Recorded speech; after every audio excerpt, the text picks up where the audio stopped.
Whisper drowning. Strange. No visible signs of trauma. Breathing seems normal. Heart rate should be fast, I think. You're awake. Let me see. Let me see.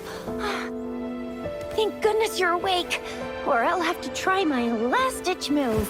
Emergency skills for junior patrollers. Lesson 1, CPR. Never did it on any living person, though. Xiangli. Sorry. You just woke up, and here I am, chatting up a storm.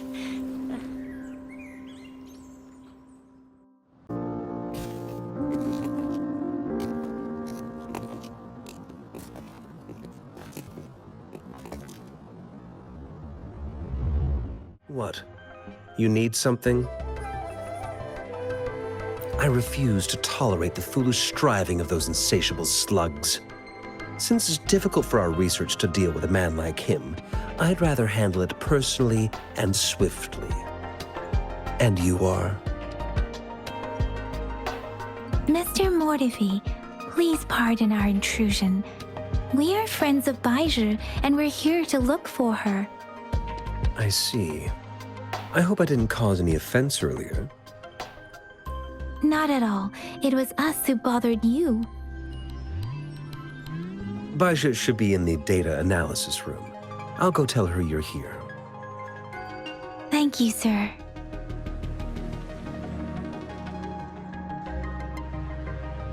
This is Mortefi, a renowned figure in the Department of Safety. He was born in the new Federation, and he joined the 𝐂𝐨𝐻𝐻 Academy a few years ago. I heard his talent is truly impressive. People say he's a bit scary at first glance, but he's actually quite kind-hearted once you get to know him. 𝐿𝐸 told me he's quite popular with the kids. Children have been pestering him for all kinds of fancy toys, and he's always open to their requests. Yes, Mortefi is the branch of 𝐵𝐻𝐻 weaponry's head within the Department of Safety. One moment, please.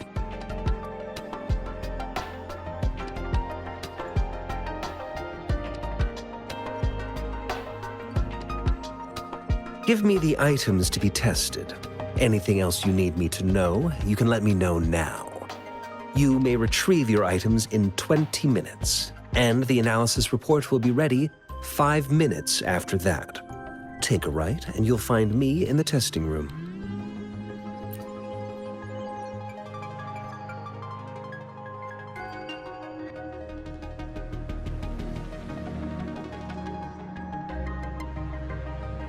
This one looks like the early handiwork of someone I know. It's lightweight, and its design differs from that of the typical sundial. And it appears to be missing a part. See? There's a groove here. It will take some time before the results are ready. If you have other matters to take care of, you should go ahead. I'll let you know once we have the results. Here's your sundial, intact as it was. Mr. Mortefi, can we have the test results? Simply put, it's hollow. Here, try tapping on it. It sounds different from a solid object. It's not just a timekeeping tool. It's an intricate mortise and tenon puzzle box. This sundial is hollow with an inner compartment. We scanned it, and there is a small paper scroll inside. However, it's missing a crucial component. We should be able to spin the wheels on the sundial once the right component is installed. I have some basic knowledge, but there is someone else who is more knowledgeable in automata mechanics than I am. It wouldn't have taken me this long if we were dealing with 𝐵𝐻𝐻 weapons. Install the missing part, then rotate the wheels to their correct positions, and you should be able to solve the puzzle and access the paper scroll. However, I still have no idea what the missing component should look like. No need to ask him. I can help you with this. I just need some time to think it over. One moment. I have an incoming call.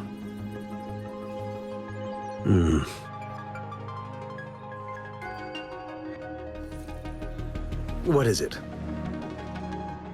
You certainly are well informed. It's indeed beautiful data. Good taste. Well, since you've put it that way.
Yes, of course.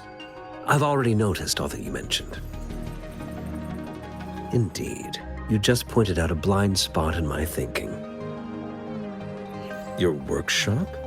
That hellish place? Stop sweet-talking me. I get it.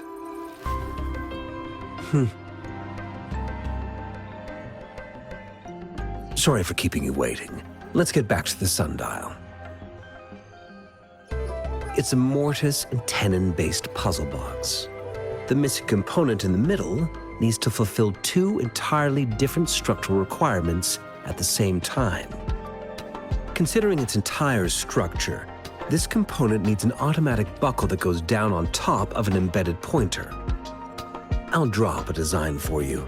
The parts you'll need can be found in Xiangli's workshop. I've already informed him about it. You'll only need to go fetch the parts in his place.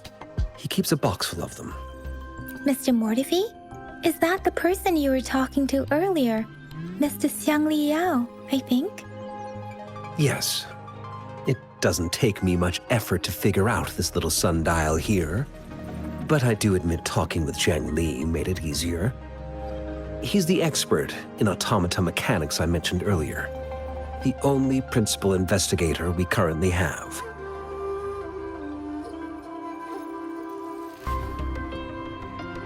It's a minefield of clutter and chaos.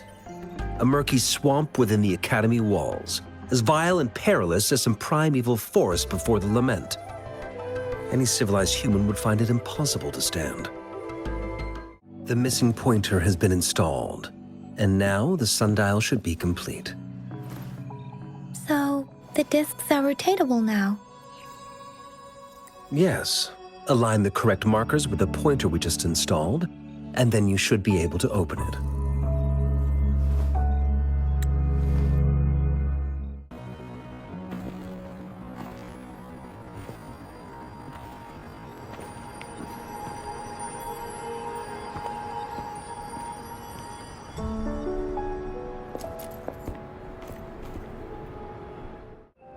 Combat isn't just about strength. You need skills and wisdom too when facing enemies on the battlefield. Greetings. Combat skills and tactics, or anything you're willing to learn, as long as I have it. Practicality is key on the battlefield. Years of combat have taught me that. If you want fancy tricks, go elsewhere. I'll teach you how to survive and how to win.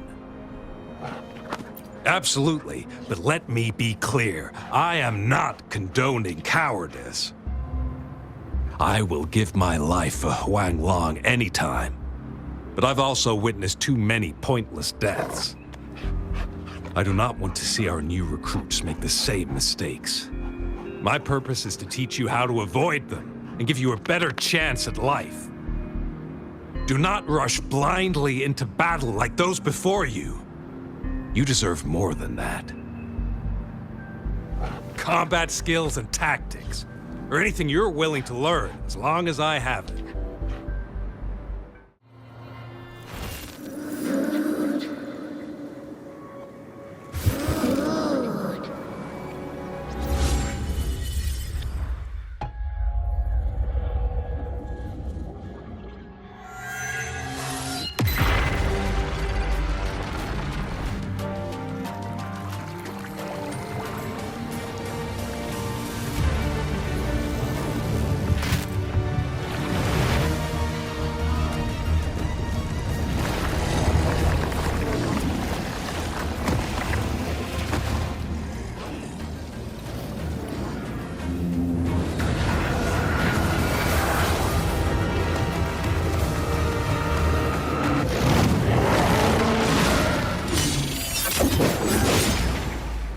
General!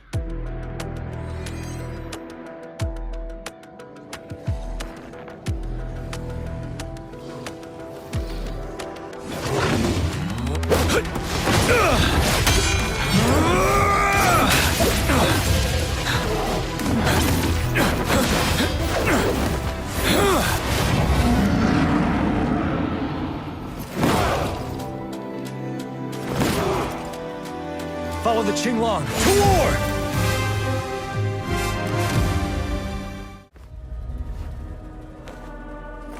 Guess you won't need my self-introduction. Oh, I spent so much time on it.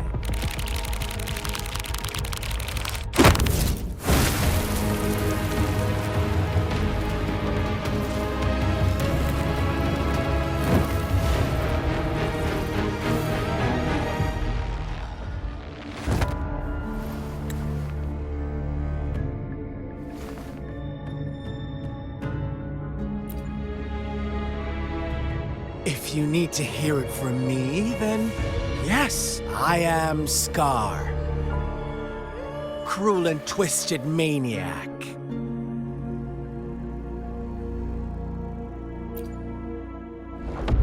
We deserve a meeting free of such disturbances, don't you agree?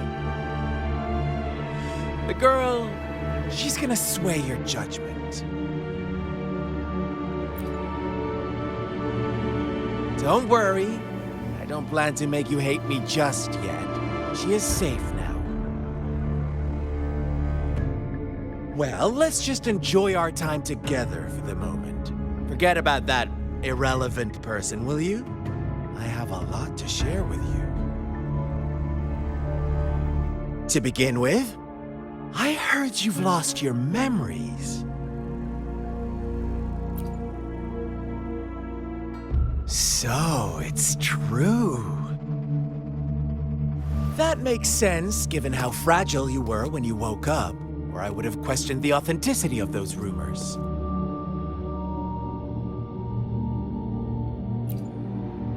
So you noticed. Oh, I am flattered. No need to be so on edge. By now, you should have realized I'm just one of the onlookers. But out of all the onlookers, I'm the only one who came forward to meet you with absolute honesty. Before you knew anything about this world, you were already the center of conflict. You are the unknown variable we've been waiting for. Forces have been fighting for possession over you. From the moment you opened your eyes, everyone you've met, including that girl you care so much about, they all knew how valuable you are. The world is a cruel place. You are a living, breathing person, but You're just a pawn to many. That's why I'm here. Because I see you as a dear friend, and I want to tell you the truth. I am so sorry for everything you're about to face. But truth hurts sometimes.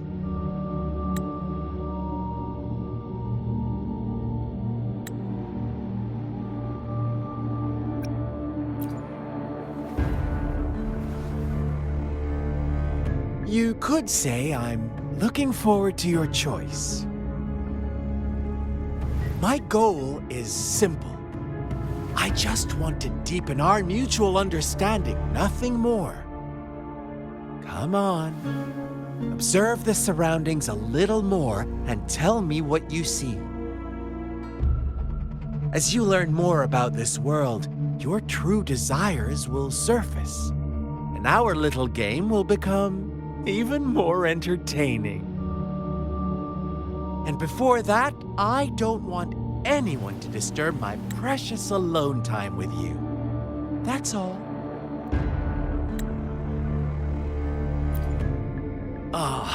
Why do you have to assume we are the culprits? Maybe you should be asking me what actually happened here. I won't tell you everything just yet. That's too boring. As I said, why don't you take a look around and see for yourself? So go ahead. What do you see?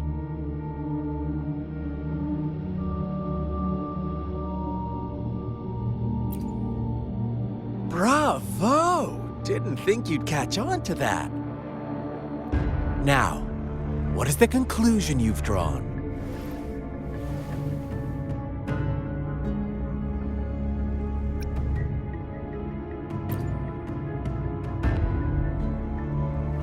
I see you don't really trust those villagers.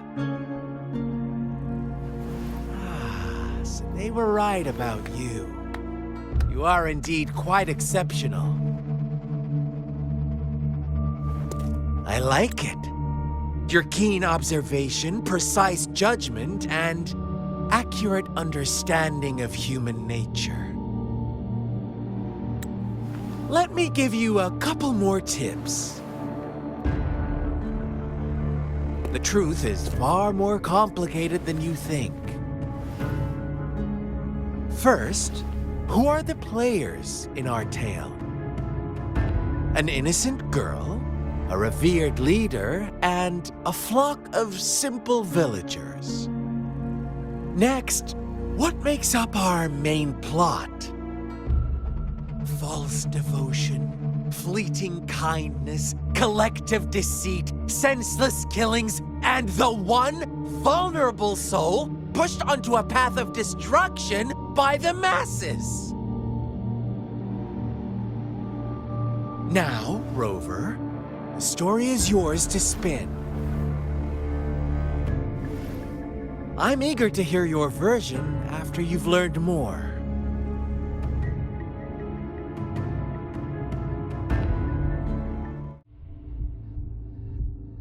Huh?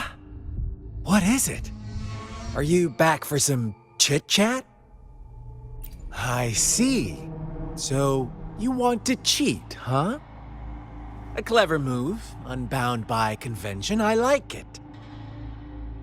But I'm not telling you more. Not yet.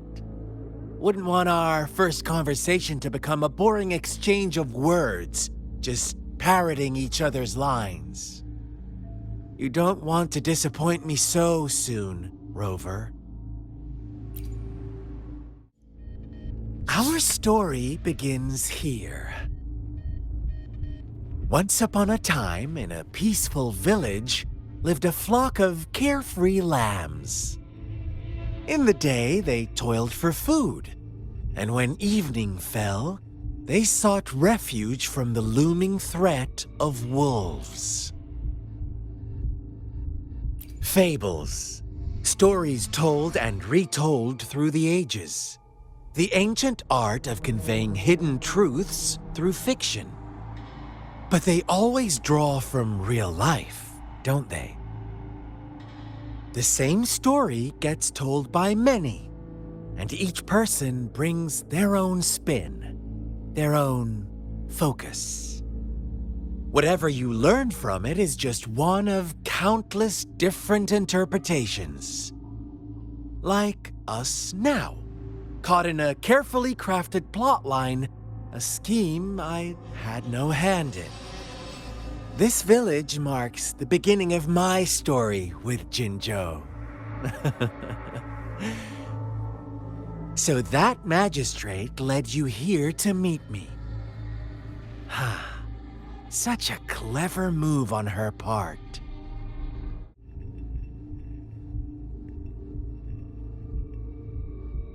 One day, a shepherd visited the village. The shepherd brought them promises of abundance and protection.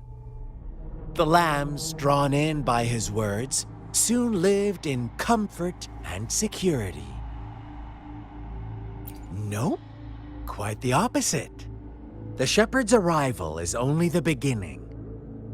With a wave of his hand, the shepherd could grant their every wish. His flock obeyed, bowing their heads, pleading for better food and shelter. They no longer had to struggle for survival, as their once meager lives were replaced with endless luxury. The flock worshipped their shepherd-turned-god, praising him and holding him in the highest regard. What's wrong? Does my story make you uncomfortable? Imagine you were one of those lambs, facing irresistible temptation and pressure from your peers. Wouldn't you bow down and beg for food from your master? Oh, so we agree already. You are right, but the world we live in falls short of our ideals. The shepherd still reigns, and the lambs have grown complacent. It's up to the two of us to make that ideal world a reality.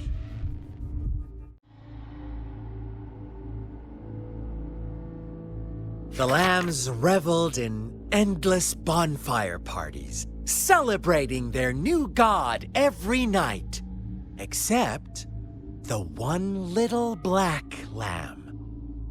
As each night passed, it was the only one to notice how its flock was dwindling away.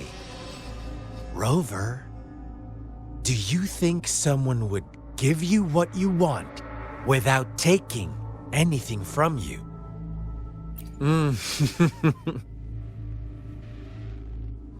I once believed that too. Thought as long as I paid a high enough price, I could get my desired outcome. But true equality is scarce, always has been. The world was never a fair place, wouldn't you agree? To receive equal retribution, one must give more and more and more. When every wish comes with a hefty price, people weigh their options carefully. When they can make someone else bear the price, they all rush to make more wishes. They don't consider they too may one day pay for another's selfish desire. Funny, isn't it?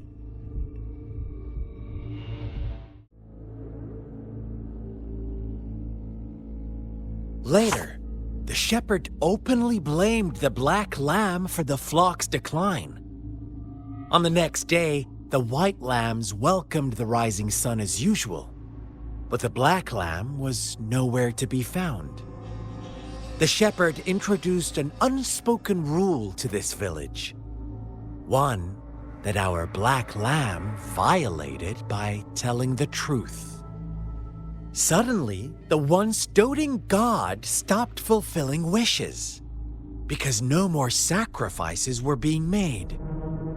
After witnessing the black lamb's actions and hearing from their almighty shepherd, What do you suppose the white lambs did? Ah, those oblivious lambs.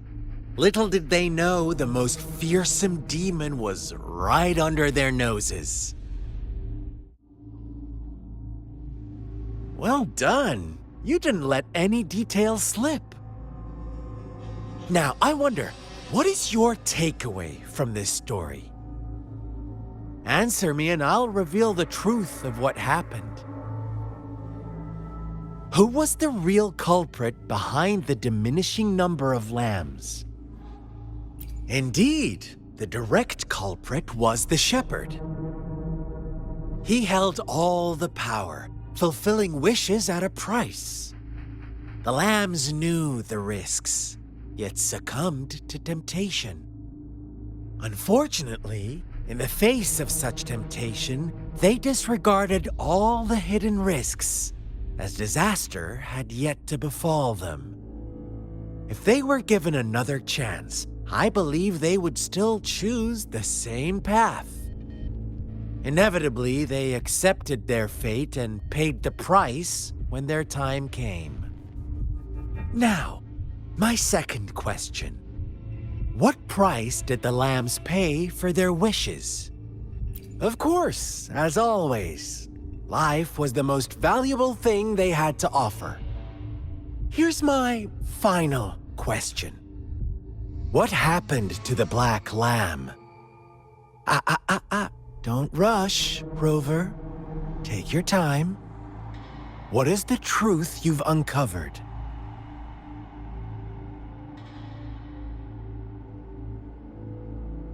The shepherd was granting wishes by sacrificing the lives of lambs. The flock found out the truth, but chose to be his accomplices, and they willingly offered the black lamb as another sacrifice. That's right!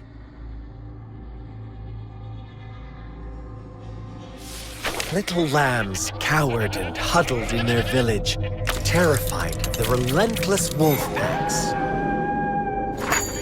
Until a shepherd arrived, bearing the gift of wishes and providing shelter and sustenance. Slowly, the shepherd gained control over the flock, and the lambs lived contented lives. But this is not the end of our story.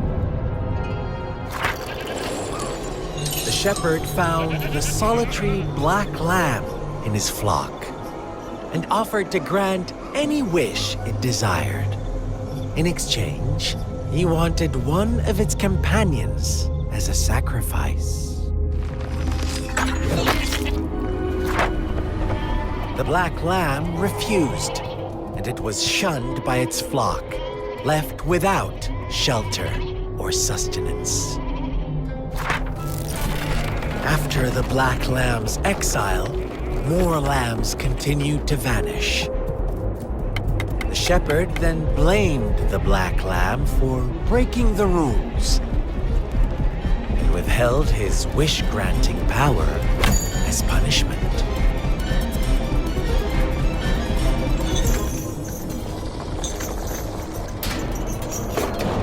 From the very beginning, the lambs knew the risk of making wishes. They too could become sacrifices for those of others. But they always believed it wouldn't be them. Meanwhile, some lambs reasoned that since they had already risked being sacrificed for someone else's wish, it was then only fair to pass on that risk for a chance at fulfilling their own desires. And so they continued to play the game. They all knew the consequences, but chose to remain silent. Fearful, yet greedy, they followed the shepherd's orders and made wishes again and again, until one day, a brave black lamb spoke up, shattering the flock's facade, their illusion of a peaceful and happy life.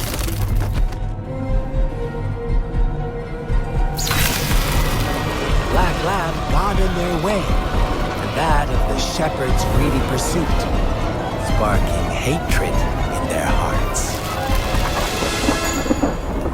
Suddenly, they could no longer ignore the blood and ashes of past sacrifices littering the ground.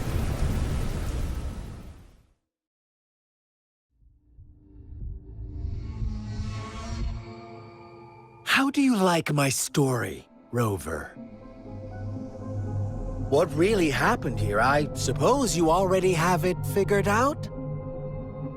The black lamb who rebelled against the rules, and the white lambs who succumbed to their greed.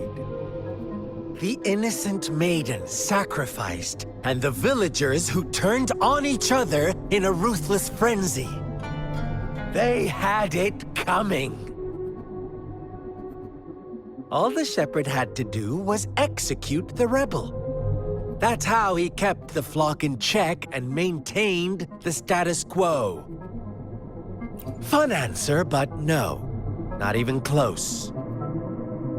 I was never the shepherd, never will be. You and I, we are the black lamb, the one who breaks the rules.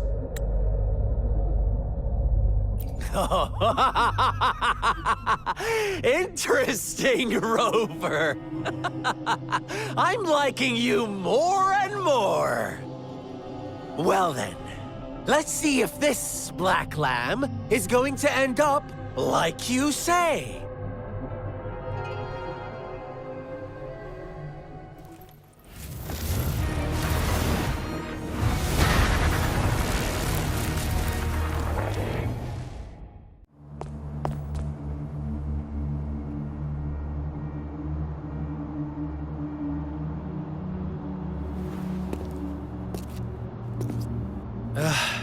Didn't you promise to leave me some alone time with Rover? With one condition. I do hope you haven't let that slip from your mind. Don't let your improvisation trouble others. Look at you, rushing in to protect your precious, perfect movement. No worries. I know all the do's and don'ts. I don't need you to tell me what to do. Rover, it seems our happy little date must come to an end. But don't forget my sincere reminders. Let me know what you choose. An unexpected gift? An honest and open exchange? Or a highly risky gamble? The choice is yours. I know how smart you are. You won't make a hasty decision. We'll meet again in the not-too-distant future. So this is the Grand Library. It's said to hold the answers to every question imaginable. I'm not seeing anyone here. I guess the magistrate is yet to arrive. Well, it wouldn't hurt to browse the archives for a bit as I wait for her to show up.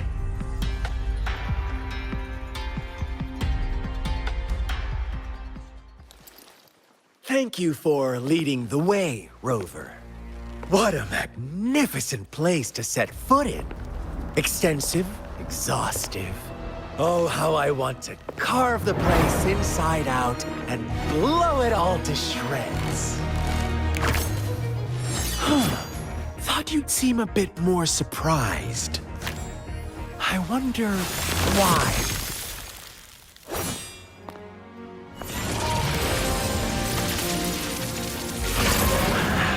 So you've laid a trap for me.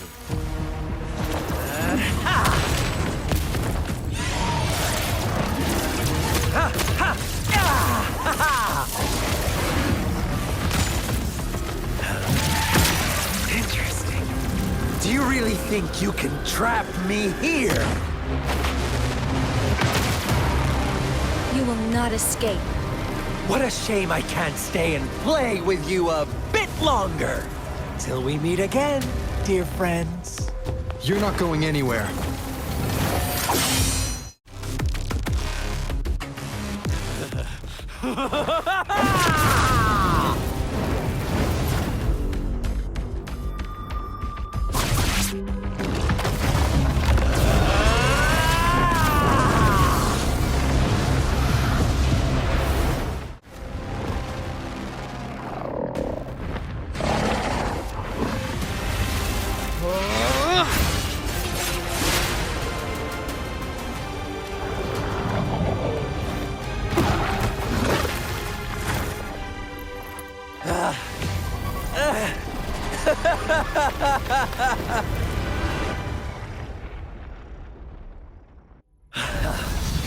So you knew I was following you all along, huh?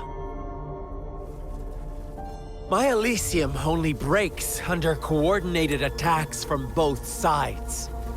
I can never get rid of all these pesky little helpers around you, can I?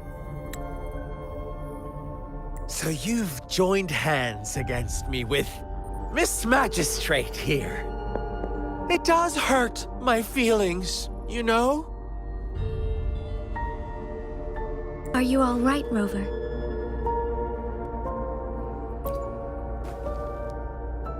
Of course he is. How could I ever have the heart to hurt him? Consider my moment of failure a gift of sincerity, Rover. I trust you haven't forgotten our conversation earlier. Choose me. I'll tell you everything you want. Our goal has always been the same. We want you to join us.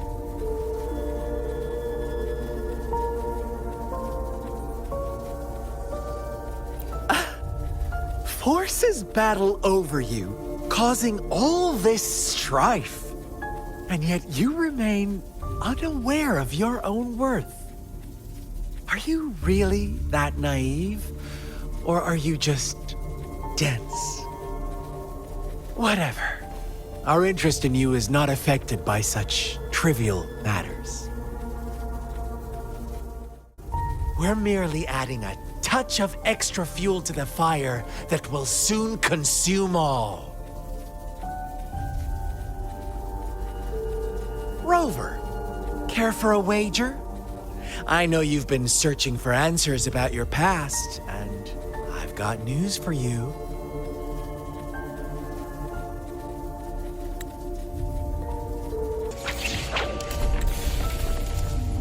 You are one of us, the Black Lambs, and you have been chosen to join us, ushering in the new world.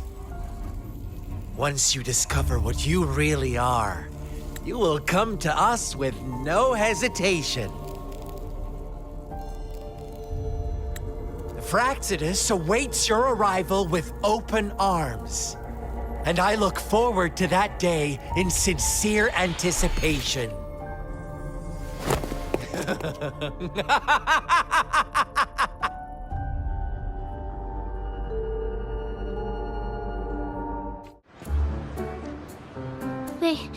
They say you have claws. We heard you can tear those monsters into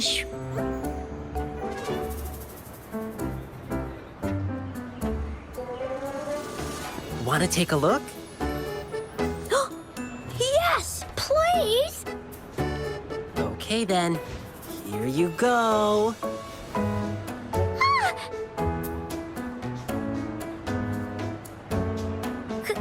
Candies! Try some. I hope these candies can make up for not showing you my impressive claws. See? He's not scary at all. Thank you, Lingyang. You're welcome.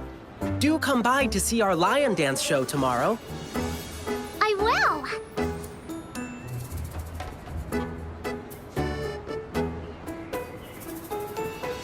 See you soon. You smell unfamiliar, yet so powerful and so pure.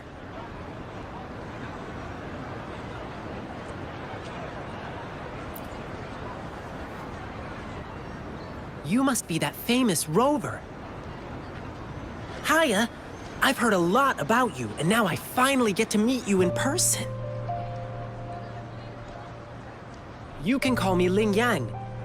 Glad to make your acquaintance. Fare thee well, blessings swell.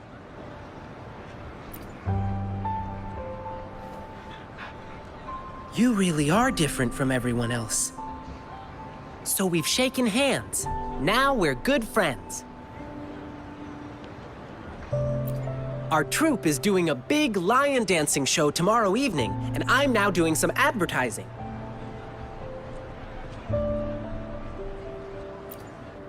Yeah, the Lion Dance Troupe. We do cool lion dancing shows for parades. Oh, and lion dancing is a traditional thing in Jinzhou. We've got lots of activities in Jinzhou. I can't wait to show you. Oh, oops. Sorry. I guess I'm a bit hungry after rehearsing for a whole day. Speaking of that, I should treat you to dinner. Let's talk over food. That'll be fun.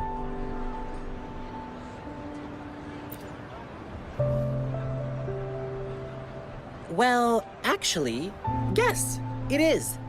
Jinzhou people love feeding our guests. It's our way of showing hospitality. Get ready to be blown away by the amazing flavors here. But right now, I still have some other things to finish. I've been getting a ton of requests for private lion dances lately, and some happen to overlap with our big show tomorrow. And you know how important lion dancing is to the folks here in Jinzhou. Can't just turn them down. So, I had an idea. Why not combine all these personal requests into the grand performance? That way, everyone's happy. We can even customize the performances to cater to each client's needs. But first, gotta figure out exactly what our clients want. Rover, wanna come with me? We can go visit my clients on our way to grab food. I'll show you around and introduce you to our local customs firsthand. It'll be way cooler than just hearing about it from others. What do you say?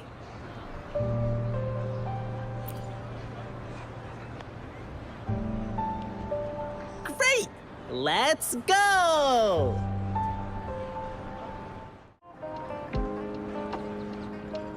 Oh, you are? Fivefold blessings grace your door, good luck and fortune evermore. Aw, the lucky greetings. You're from the lion dance troupe, I bet. Nice to meet you. Are you here for my grandpa's birthday party? I thought our reservation was tomorrow. Did you maybe mix up the time? Here's the thing. People from City Hall already booked a lion dance show on the same day for soldiers leaving on an expedition. I see. But maybe we can combine your celebrations with this existing show. My grandpa was a soldier too. He'd be so happy if you could do that for him. Nice! Just double checking again. It will be your grandfather's 60th birthday, right? Correct. All right, I'll keep that in mind. Then I'll do 6 spins in a row as part of the celebration, which symbolize the 6 decades your grandpa has lived through. Means I'll dance around our birthday star on the poles. It's a special birthday celebration dance. 1 spin for a decade past, health and vigor forever last. Thank you so much. I'm sure Grandpa will be happy to hear that.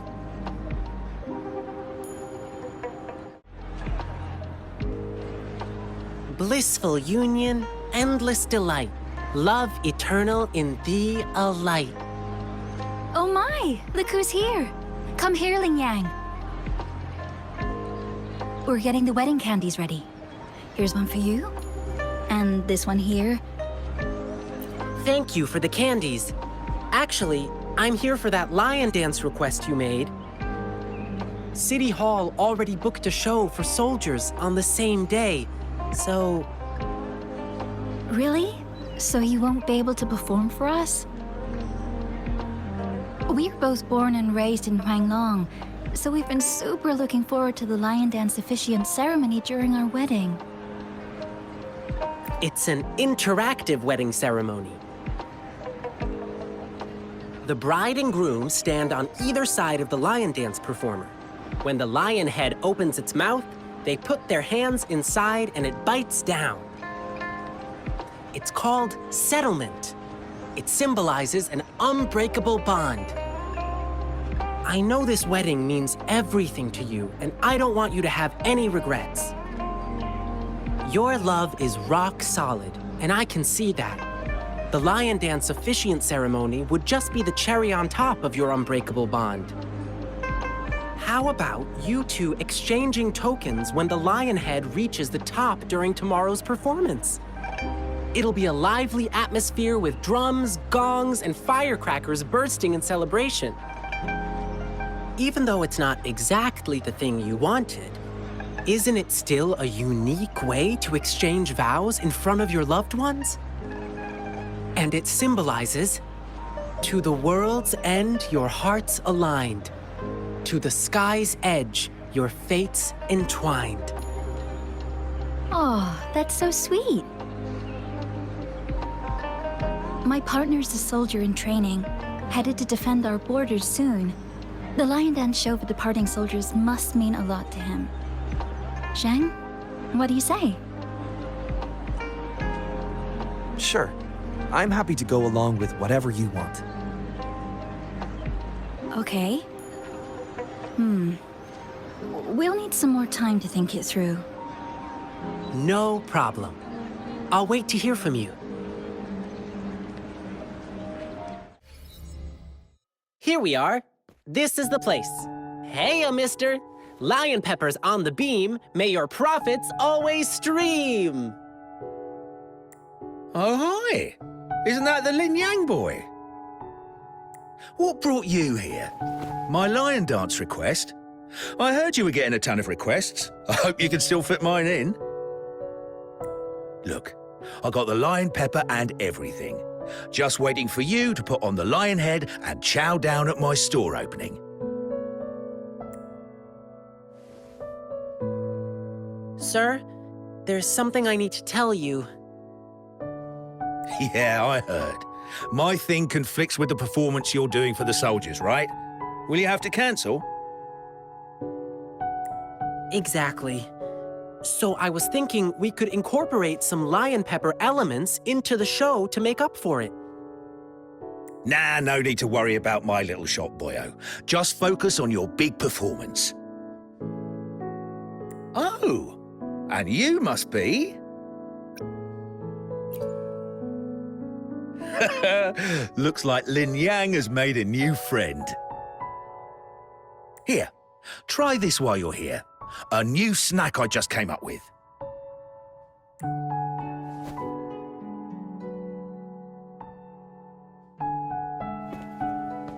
Go on, Rover. Dinner's on me. Mr. Shunchai is a great chef. To really get to know a city, start with the food.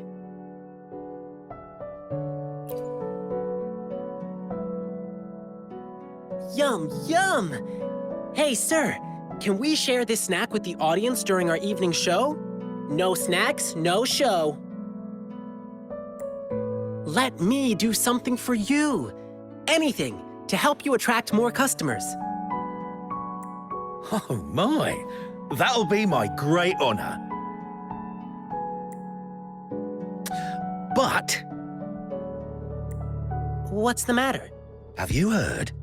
There's a monster appeared in the wild recently. One they call the Jingle Beast. The Jingle Beast? Yeah, somehow the nickname sounds cute even. But you know what? It does all the terrible stuff you can think of. When hunting, it makes these jingling sounds. They say its tusks are over 1/2 meter long and its claws shred prey with ease.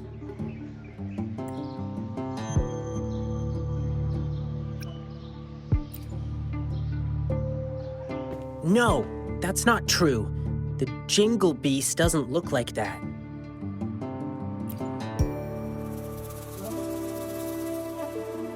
It's a friend of mine.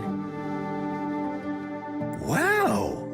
Actually, I need this one ingredient for my new snack, but the Jingle Beast has been messing things up.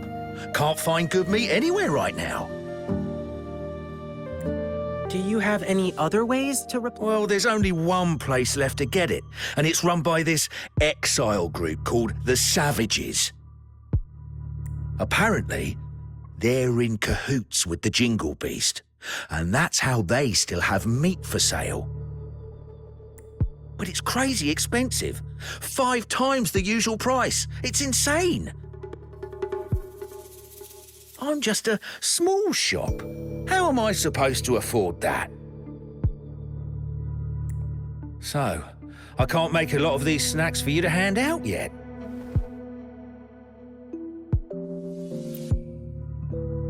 Me? Oh, I'm fine.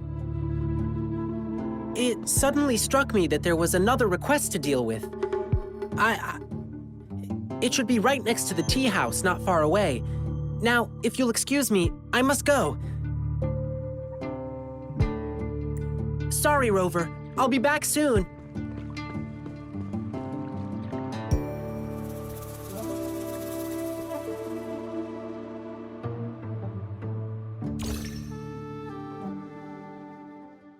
Oh, that's typical Lingyang. You'll get used to him soon. He's spontaneous, always doing whatever pops into his head in the moment.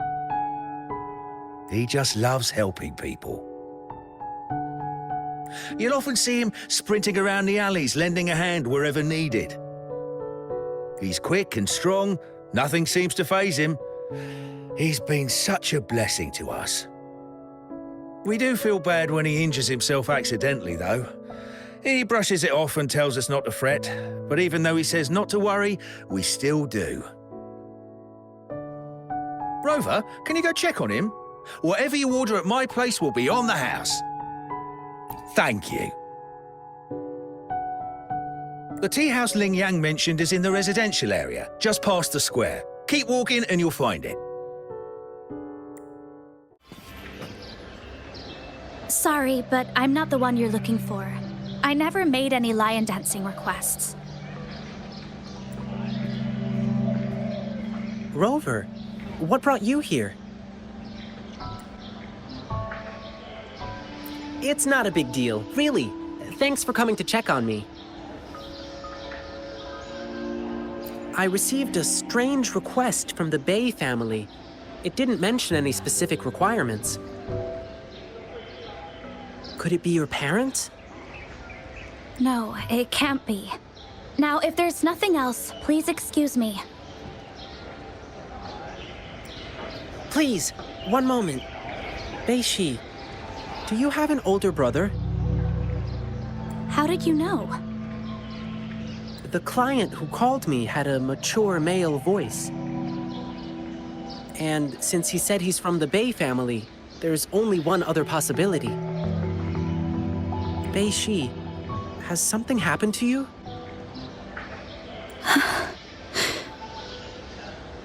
I'm Lingyang from the Lion Dance Troupe. This is Rover. You can trust us. It's about my brother, 𝐵𝐵. It's been a week now, and he still hasn't come back home. A week ago? That's when I received this request. Was he acting strange the last time you saw him? My brother and I stopped talking to each other a while back, after a big fight. I don't even know when he last left our house. But he still sends me packages from time to time. It's been a bunch of strange stuff. This package has old angelica flowers. They don't smell good anymore. And these meats, they're almost bad, even though they're refrigerated. Anything else he told you? He mentioned hanging out with people from the Savages in one of his letters.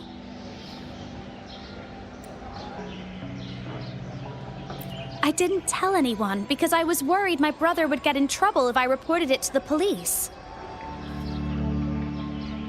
Yeah, the savages seem shady. And there's talk of the Jingle Beast being connected to them. But the return addresses on these packages are all different. How are we supposed to find him?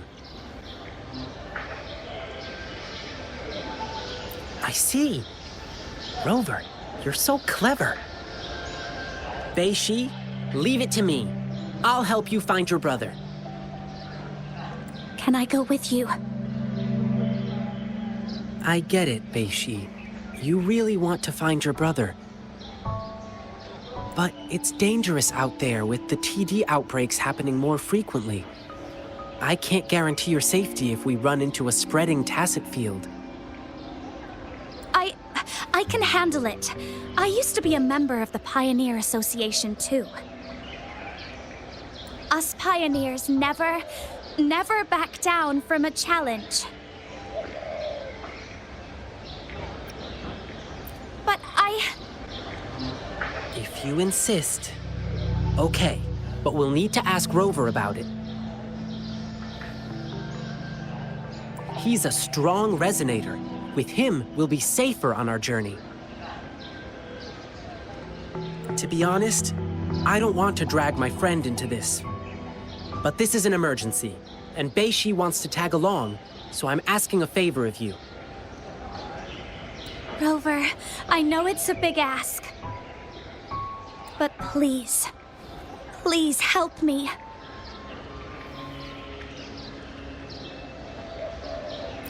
Amazing! Thank you, Rover. The guy who brings my packages is always the same dude, and I know where he works from. Okay, let's get this dealt with. Rover, are you ready? It should be around here.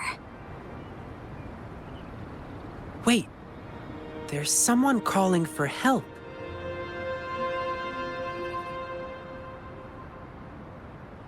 Over there! The Hu Chiefs are attacking someone! Ooh, thank you. You saved my life. Are you all right? Thanks for asking. I'm fine. I could have run away, but then the packages wouldn't reach their recipients. Of course. We promise, we deliver. That's our slogan at Aalto Logistics. We're searching for a missing person who used your service. Can you help us? Sure. You just saved my life. I'll tell you everything I can remember. I'm sorry, but this doesn't ring any bell. But we just checked the package tracker, and it said you were the delivery man. Maybe it was a mistake? I see. Well, we still have another question. The savages. Yeah, sounds familiar. Do you know the Tingle Beast? That monster everyone's been talking about recently? You mean the Jingle Beast, right? Yeah, whatever. That dangerous man-eating thing. It said that they know how to communicate with that ferocious beast. So people have been paying them to talk the Jingle Beast out of attacking humans. That's all I know, sir. Thank you, but I've got one last question. Do you know where we can find the savages or the Jingle Beast? Sorry, but we have our rules to follow. I cannot divulge details of our clients. But I heard the Jingle Beast is often found roaming in a campsite. It's somewhere near a broken tree on that mountainside. Well, those working on the guard tower can often spot it, too. I see. Thank you for answering my questions. Sir, may I remind you? That thing is very dangerous. It's ferocious beyond your wildest imagination. Please be careful. And there may be more than one of them. Don't worry.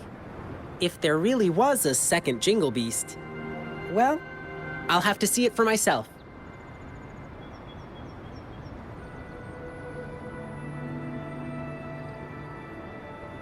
Oh well, we didn't get anything useful from him.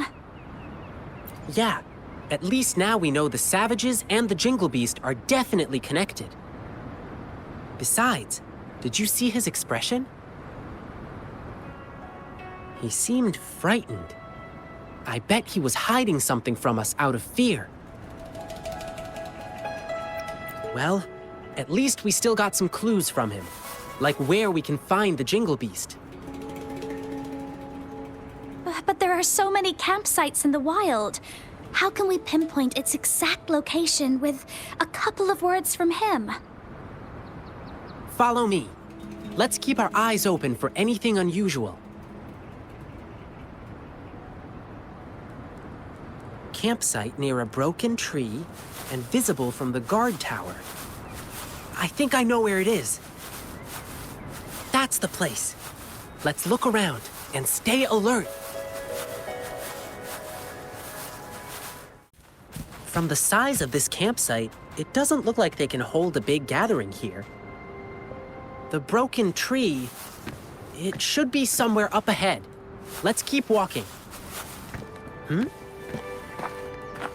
I just heard people talking.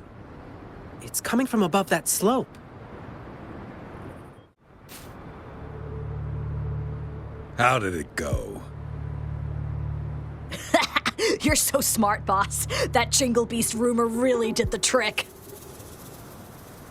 So they're really here? Shh, keep quiet. Do you see these bushes? These bushes are not supposed to grow so well on exposed ground. Must be planted on purpose. There might be traps hiding underneath. Let's stay put and listen to what they're saying. Oh, about that new guy? He's been getting things down quickly. I'll give him that. He's too nosy. Can't shut up about the 𝐵𝐺𝐵𝐵𝐵𝐵st. Let him go find the beast if he's so eager. And then we'll handle him ourselves. Boss, I heard this guy we're dealing with is tough. He probably won't believe in the 𝐵𝐺𝐵𝐵𝐵𝐵𝐵st rumor. Let's see how he feels after we rough him up in the dark. You get it now? Brilliant plan, boss. You're relentless. Watch and learn, kid. You're just a pup. You don't know what really scares people. But I'll come with you this time. All right, everyone, let's go. Grab your stuff. Phew. Are they gone? No. Wait, they're still near. I can still hear them breathing. They're on high alert. But they're still inexperienced by beast standards. Okay, now they've gone farther away. Let's go check it out. They don't seem to have a solid plan or established routes yet. They seem disorganized. Probably a new gang. Rover, you found anything over there? Yep, don't worry. I'm keeping watch. If something happens, you'll know it first. You can focus on finding clues. Let us know if you find anything.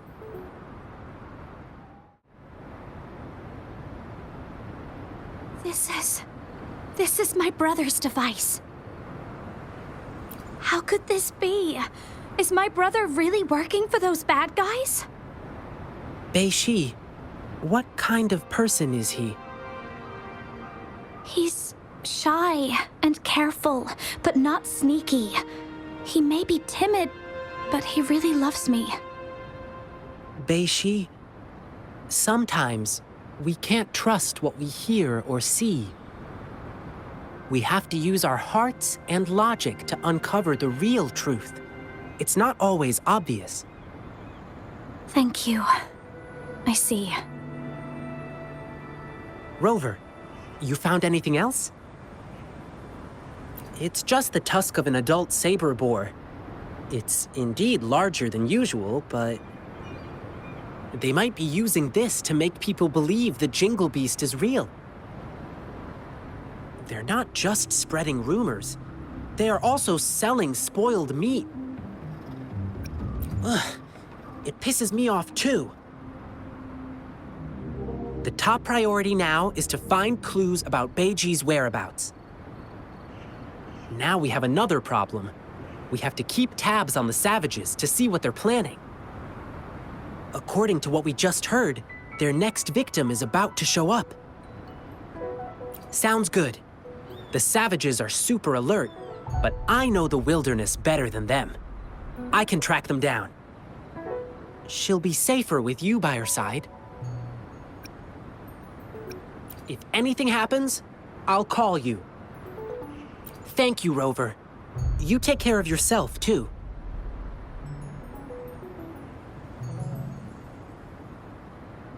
This thing may still be working. My brother could have left me a message.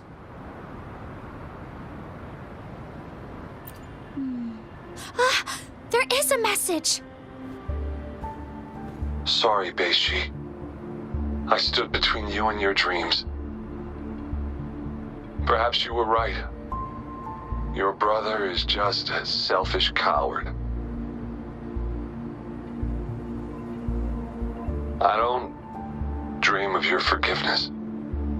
But still, I want to do something for you.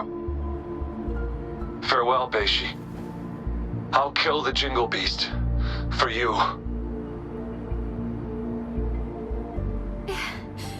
It's my brother. It's probably because I joined the Pioneer Association. My brother was really against my decision. But that was my childhood dream. So we had a big fight.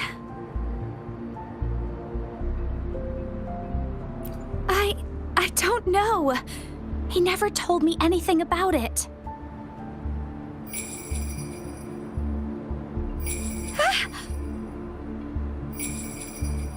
No. It must be the 𝐺𝐺𝐵𝐵. I know that sound too well. A while ago, when I was on a mission in the wilderness, I got ambushed by tacit discords. As I struggled to escape, I heard the sound of a bell ringing in the distance. I can't remember. I was so scared my mind went completely blank. After hearing the bell, I just kept running without looking back. That bell kept chasing me and only disappeared when I reached a safer place.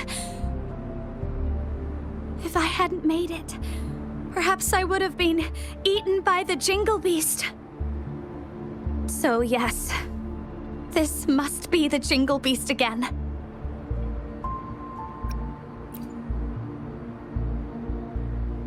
All right, let's go.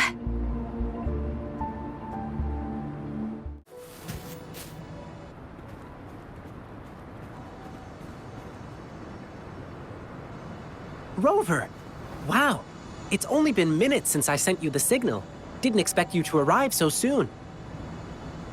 While I was tailing the savages, I overheard them talking about where 𝐵𝐺𝐺𝐵 went.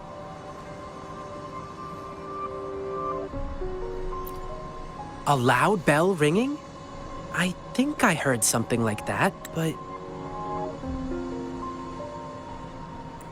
Let's stick with the 𝐵𝐺𝐺𝐵 thing. Do you remember what we overheard at the campsite? They mentioned a newbie who was obsessed with the 𝐺𝐺𝐵𝐵. And just now, they sent him to some deep cave. I'm sure I did hear the bell ringing, so the 𝐺𝐺𝐵𝐵𝐵 is probably hiding in here too. Well, Given how big it is, I don't think it could fit inside a cave like this. What do you say? I do smell danger from this cave, though. Based on what we've gathered so far, the newbie, probably 𝐵𝐺, is in danger. We need to act fast.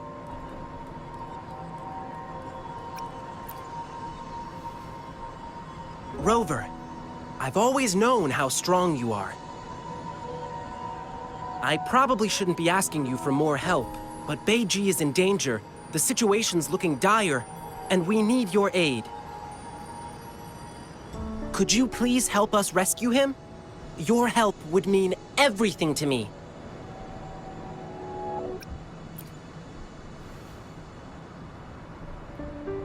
Yeah, his sister is super worried too.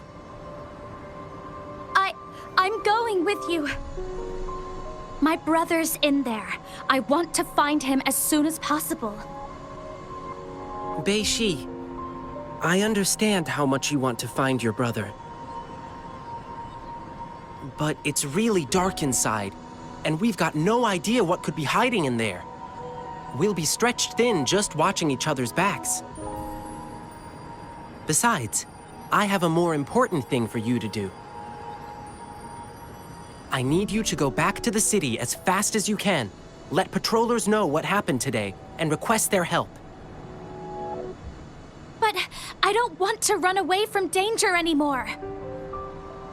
𝐵𝐵, as an explorer of the Pioneer Association, I trust you understand. A seasoned explorer knows how to make sound decisions in the moment. And sometimes, choosing to retreat doesn't mean we are weak. Please trust Rover and me. We promise to bring your brother back safely.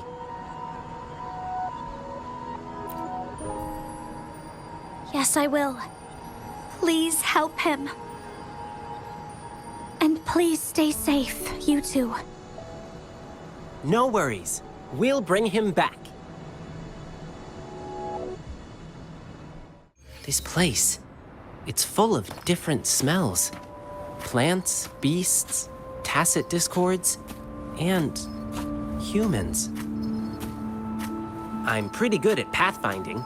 Leave it to me. Look, I bet 𝐵𝐺 dropped this. From what 𝐵𝐵 described, 𝐵𝐺 doesn't sound like someone brave enough to come here alone. But why does he have this bizarre obsession with the Jingle Beast? I guess this is the only way ahead. Let's keep going. Whoa! This guy is completely blocking our way. It's not too difficult to fight against, but it's a total wrecking ball. If we fight it here, it could bring down the entire cave. Oh, and it keeps one nostril open for food scents even when it's asleep. We can turn that against it and use a scent it hates to repel it.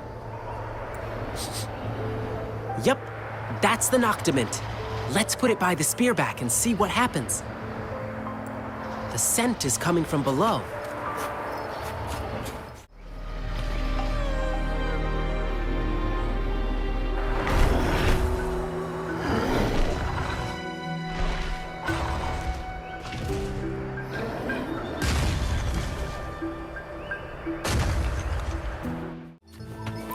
Wow!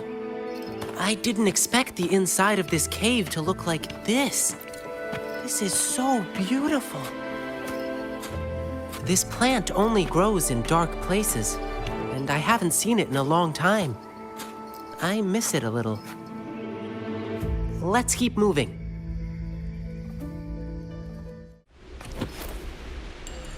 Where'd you think you're running to, brat? Didn't expect you to make it this far. Shame these monsters didn't get you yet.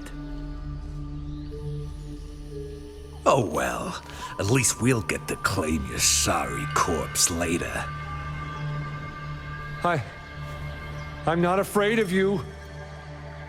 I know all the dirty things you've done. I've already sent out proof against you. Even if you kill me, it won't change the truth. There are still brave people out there. They will stand up to you. I know they will. I knew it. 𝐵𝐺 wasn't working with them.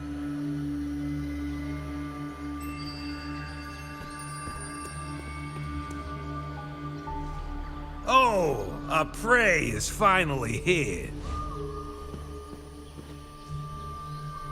Who are you? Run! Run while you can! They're targeting me! Run, don't even think about it.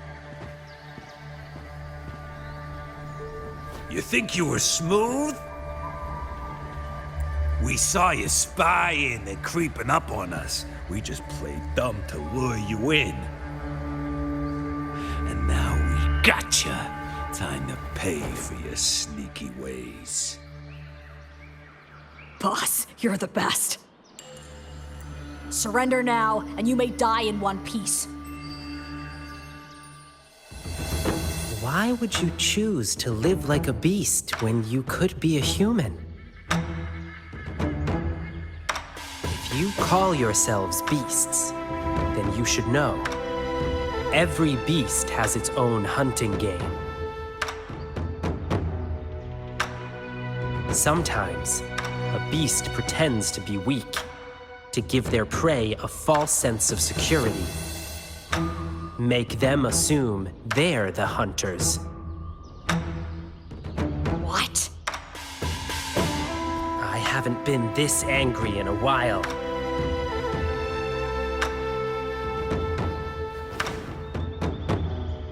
Rover, we'll show them no mercy. Since you've chosen to act like beasts, I'll handle you the way beasts do.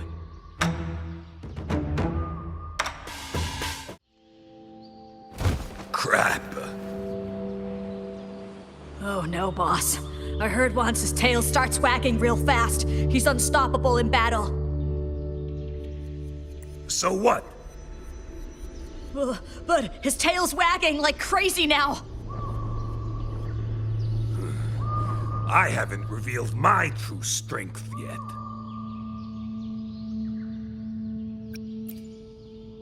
Wow, you're so strong. You don't stand a chance against me in the wilderness. Submit while you can. Or would you prefer getting torn to shreds?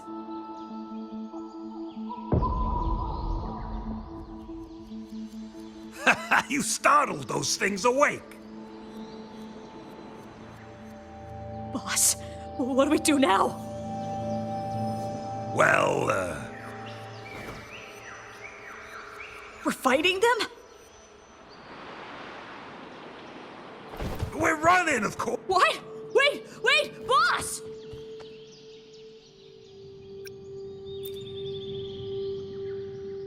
Rover, watch out!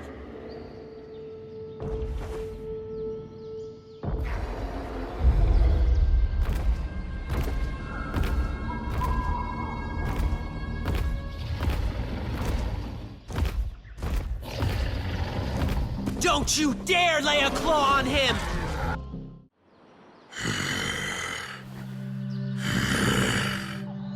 You hurt my friend. You die. Rover, sorry I let you see this side of me.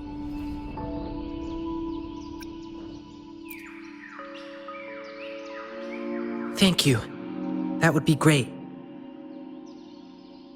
I'm alive! Thank you for saving me. Oh, and, sorry, but, who are you?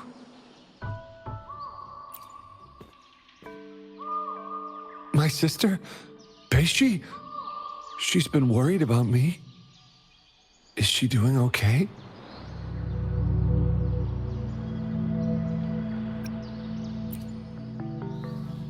What? Oh, 𝐵𝐺. I'm so sorry. I'm such an awful brother.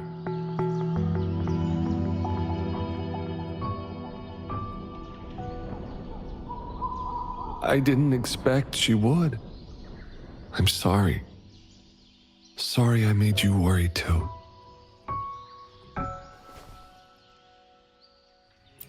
Yeah, I guess you've already heard some of it from her.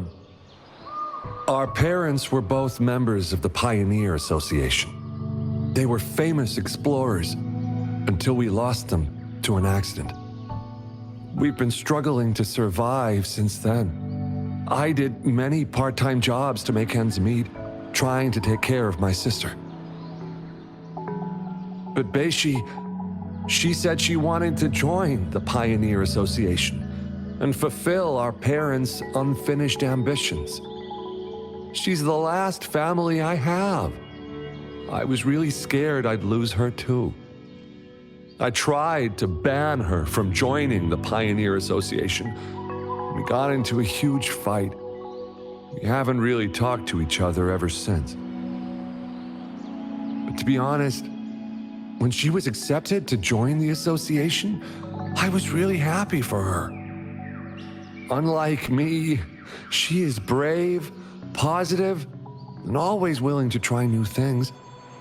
As her brother, I'm happy she'll get to see a bigger world. Looking back on it, I was holding her back from pursuing her dreams. Yes, I shouldn't have tried to make the decision for her.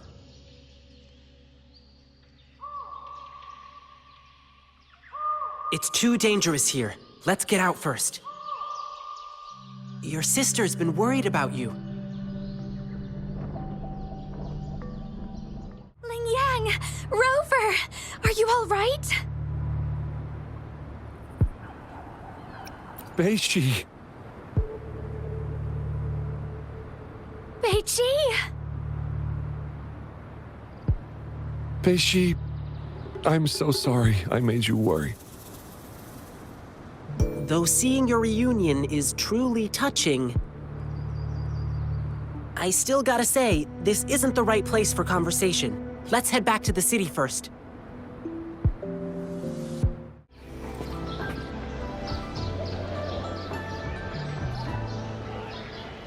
So, when you found out that 𝐵𝐴𝐵𝐵 lost her courage because of the Jingle Beast, you came up with a plan to get rid of it. Yeah. I thought I could kill the Jingle Beast and make my sister happy again. And I heard rumors about an exile group called the Savages. Said they knew how to talk to that beast. So I thought... Yes, I wanted to prove my courage. Wanted to make her proud of me. I just wanted to show her. If her timid brother could do it, so can she.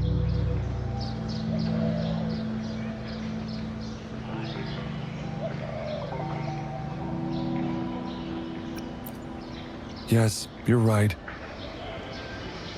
I failed. Couldn't find the Jingle Beast. Couldn't beat the bad guys. I only knew how to cower in fear.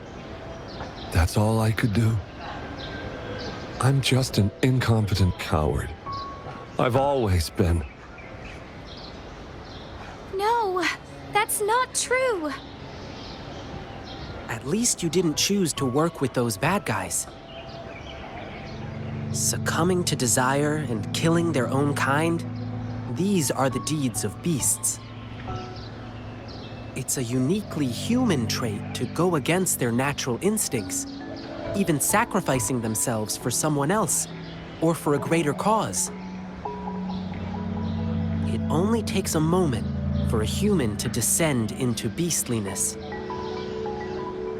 But holding on to one's humanity requires unwavering commitment and courage. 𝐵𝐴𝐵𝐵, you've already proved your bravery. I'm sure your sister is proud of you too. Really? I love you, brother. But promise me you won't do anything stupid again. Okay, yes, I promise you. But, at least I did find something this time. We now know the so-called Jingle Beast is just a bluff. So, 𝐵𝐵𝐺𝐸, you don't need to fear it anymore. But I did hear the bell. Perhaps it was just your imagination. Or maybe it was some tacit discords? No way. I heard it loud and clear. I couldn't have mistaken it.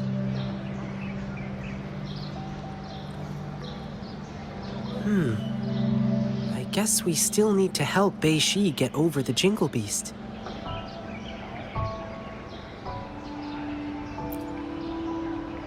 Rover, Lingyang, we'll be going home now. Sorry for the trouble I caused. Sure. Go get some good rest. Don't forget to come see the lion dancing show tomorrow. Tomorrow? Don't tell me you've forgotten your lion dance request. No, I didn't. Sorry. Actually, I made that request to further investigate the Jingle Beast. But now, I guess that's no longer necessary. I see. I know you've still got questions about the Jingle Beast. Who knows? You may find the answers in tomorrow's lion dancing show. I see. We'll come watch the show. Yeah, please do come, okay?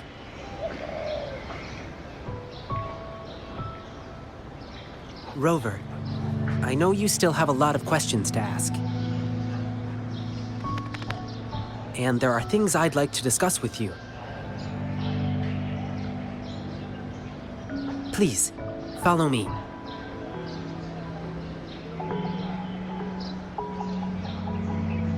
Keep going down this road and we'll reach the theater. But I guess you've been there many times already. Well, let's just hang out a bit while we're here. Sir, may your business boom! Thank you, Lingyang.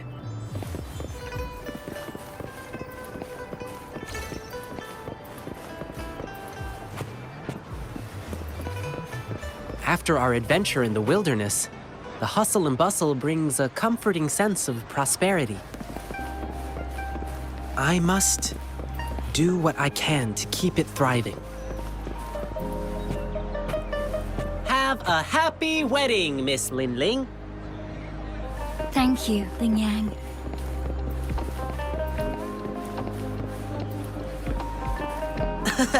Miss 𝐵𝐺𝐸𝐺𝐻𝑢's shop is always so popular. Let's not bother her now. Her souvenirs are all made with care. I'm sure people will love them.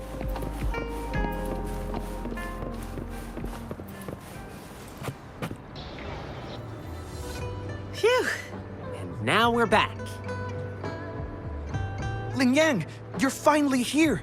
Master's been looking for you. Oh no! I completely forgot! Rover, could you look around backstage for a bit? See if you can find anything that might help 𝐵𝐵𝐺𝐸 overcome her fear. I'll be right back. Hurry up. Master's getting angry. I'm coming! I'm coming!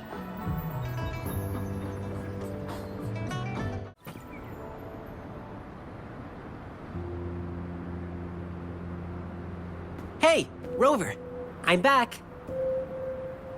My master is super strict before our performances. He wants us to give our all for the people of Jinzhou. Can't disappoint them.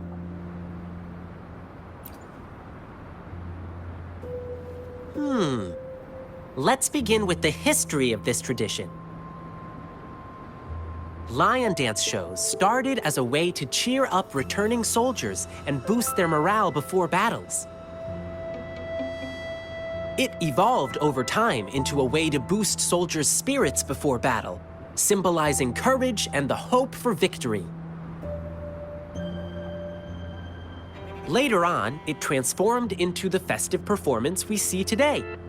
But it's still about keeping bad luck away, dispelling fear, and passing prosperity and protection to future generations.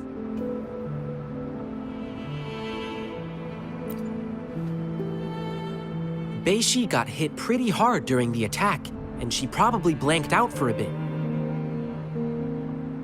Then, perhaps her brain made up some fake memories about that creepy Jingle Beast to fill in the...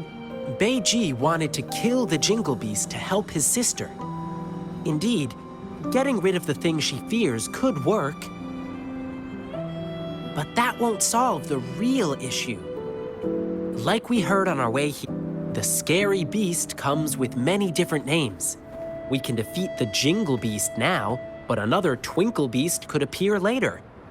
It's not enough to just defeat that one Jingle Beast. One must have the courage to take on any beasts. That's why I want to help 𝐵𝐴 overcome her fear with our lion dance performance. As the lion dance evolved, it picked up various new styles and elements, which hold unique significance to each person. Our goal is to create a customized performance that truly benefits 𝐵𝐴.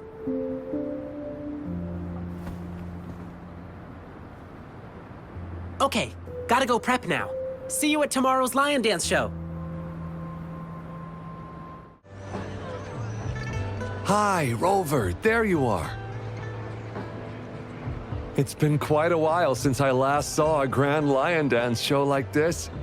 I'm so excited about it. Rover, do you know what the secret is about the Jingle Beast Lingyang was talking about? Oh, the show's beginning!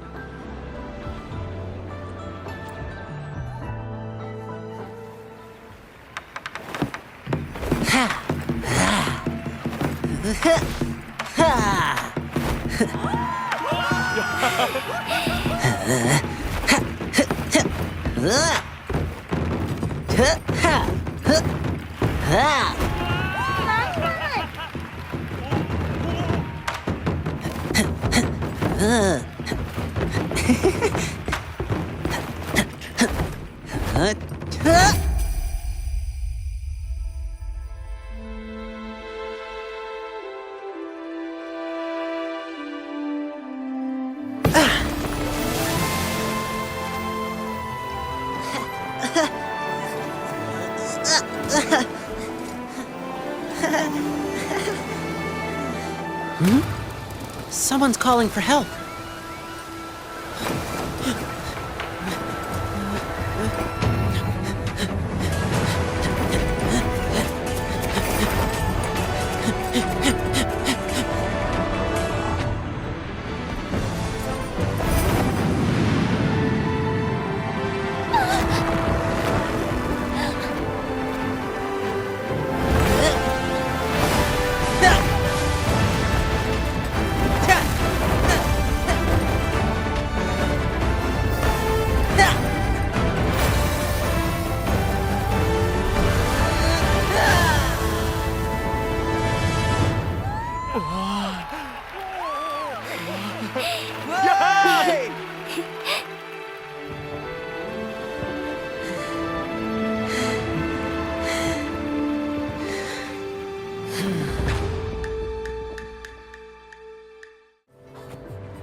I was once chased by a big creature in the wilderness. All I could hear was a bell ringing, and my only thought was to run away.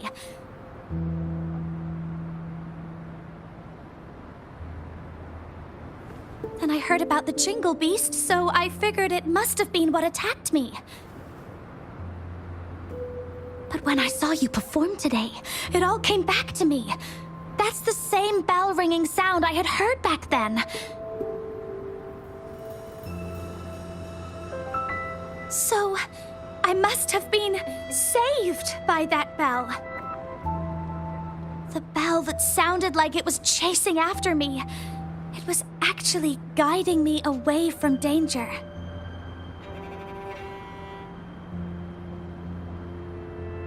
The lion dance inspires and empowers each person in a unique way. I'm glad my performance could give you courage and inspiration. Yeah, I loved your performance.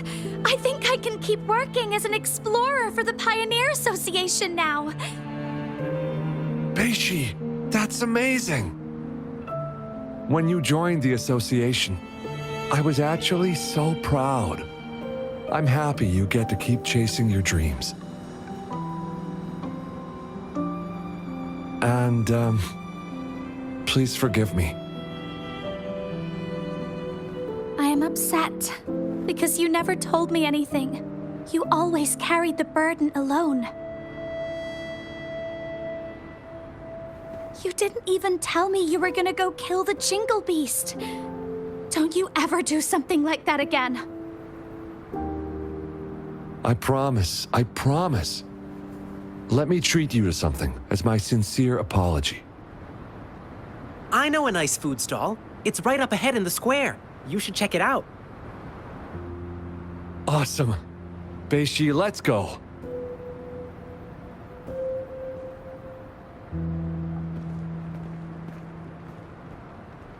Rover, how was my performance?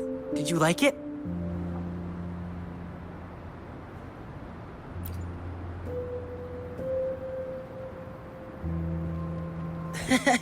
Getting your compliment is all that matters to me. Rover, thank you so much for your help. I couldn't have accomplished any of this without you.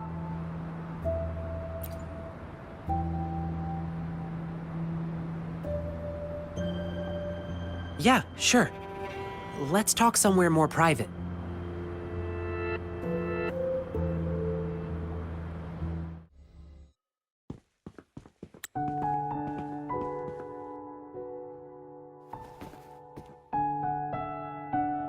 Rover, let's talk here.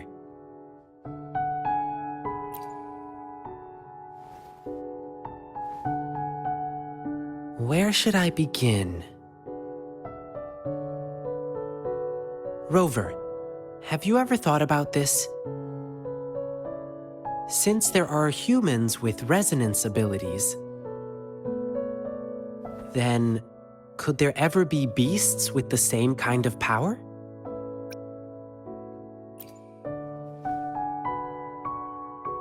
Uncontrolled emotions in human resonators lead to disasters. It's even more dangerous in beasts, as they follow instincts. Over time, most of them died out, driven extinct by their unrestrained desires. Beasts that can bring their power under control are extremely rare, but they do exist. And the Jingle Beast, it happened a long, long time ago. The Jingle Beast wasn't called the Jingle Beast. It used to have a name. It was called 𝐵𝐴𝐵𝐵.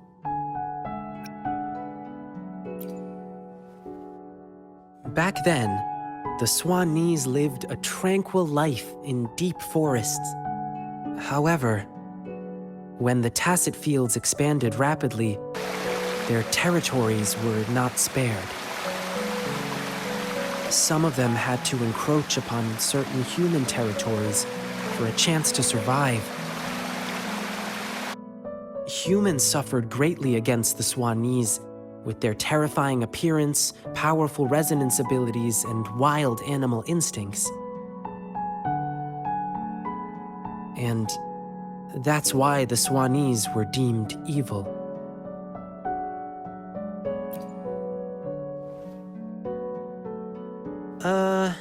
I read it in an old book in Huanglong. Said they lived under that giant violet banyan tree in the dim forest. The 𝐵𝐴𝐵𝐵s have nearly gone extinct over the years, and now there might be only one of them remaining. And I've heard of an interesting theory from the archaeologists. That last Swanee might have yearned to become a human. To make itself more approachable, it first came up with a less intimidating name. Something like the Jingle Beast.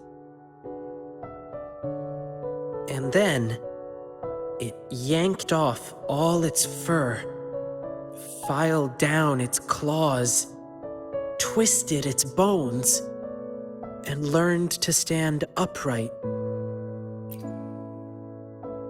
Maybe it was drawn by the bustle and merriment of human cities. It must have been lonely as the last of its kind.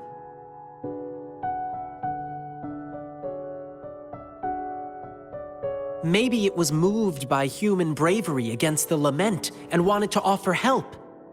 Maybe it wanted to fight the catastrophe that ruined its once homeland.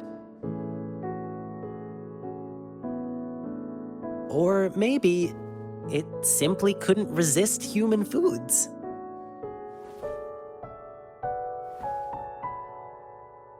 Anyway, it never really became a human in the end.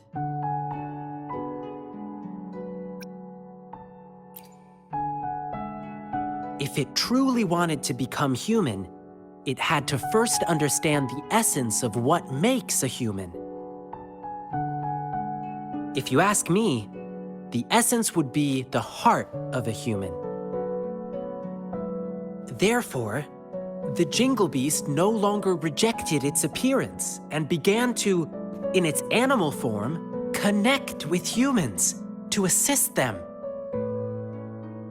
Perhaps, in this process, it happened to save a girl in the wilderness. Rover, what do you think the ending for the Jingle Beast was? Did it finally become a human? Well, is that what you think? I think the Jingle Beast no longer cares whether it's a human or a beast. It lives in its own way. In this world, there are beings with the appearance of a beast and the soul of a human, just as there are beings with the appearance of a human and the soul of a beast. All it needs to do is be true to itself. It will remain resolute and convey the beautiful and inspiring qualities it once saw in humans in its own way. Oops, I got carried away and almost forgot. Here, keep this bell as a memento. Thank you, Rover.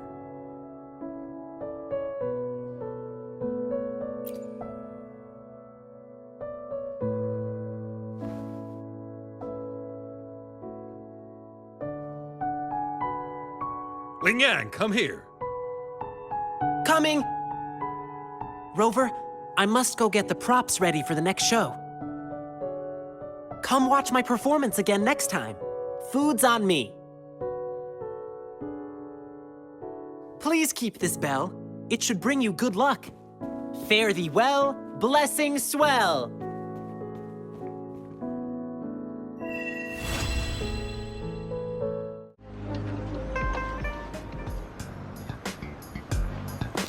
Rover, perfect timing. This guy's been sniffing around here for a while now. He keeps trying to talk to the elderly and miners. I've been keeping an eye on him. And I saw a little girl with him. She kept turning her head and looking around, but now she's nowhere to be found. This is super fishy. Hey, I'm Patrol Letitia. Sir, business license, please. But business license? Uh-oh. I'm Aalto, just a humble information broker. I've been traveling around, helping people out in my own small way. I see. So no license. I bet you don't have a fixed business location either, huh? business location. Why would I need that? Now show me your organizational accreditation, please. Well, I'm an honest broker of information, always open to negotiations at the right price. I'm the all-time Intel champ, with more bestseller certificates than I can count. No license? No clear business plan? You're running an illegal business. Then, who's your supervisor? You should at least have their ID number. My supervisor? Oh, right. She's like a super big deal. She's an ancient being, born with this planet we're living on. She's the will of a star, the reverberation of everything in this world.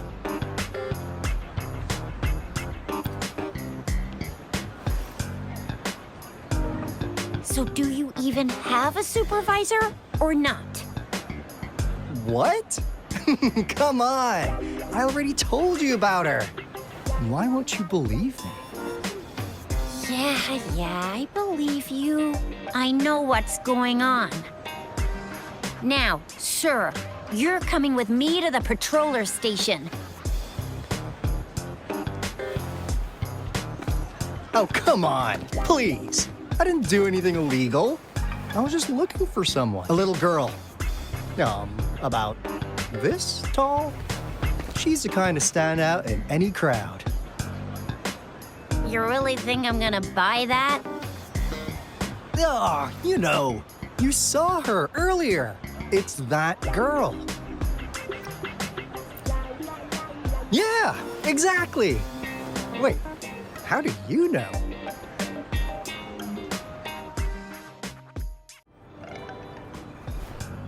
Huh. Now you're here. Well, we weren't really running from you. We just wanted to make sure you were alone. Be good, please. Encore and Uncle Aalto won't do anything bad to you.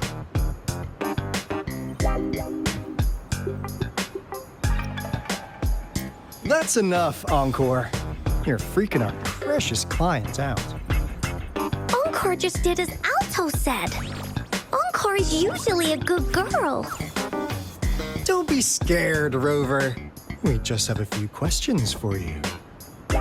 Was it your idea to have those two ladies wear those counterfeit Blake blooms and attract our attention? I must admit, they looked quite convincing. If I was an outsider, I might mistake them for the real deal. So, you worked with a plant-type resonator. Interesting. A plant-type resonator. We happen to know someone like that too, don't we? Yeah, there are more than one of them out there. Not a big deal. So please, tell us, what do you want from the Black Shores?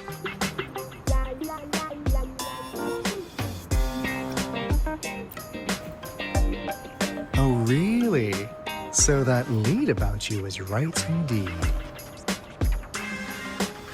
Like what they say here in Huanglong, the straight hook is for willing fish to bite. Da-da-da-da! Your efforts finally caught our attention.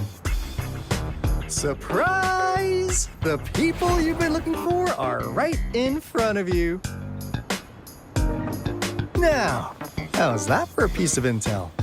I'll let you have it, free of charge. Oh, not that disappointed look. Are we not what you had in mind? I know you must have a ton of questions for me, but one moment, please. As you already know, I'm an information broker. That means I make deals instead of passing out freebies. You want information from me? You gotta give me something in return. Relax!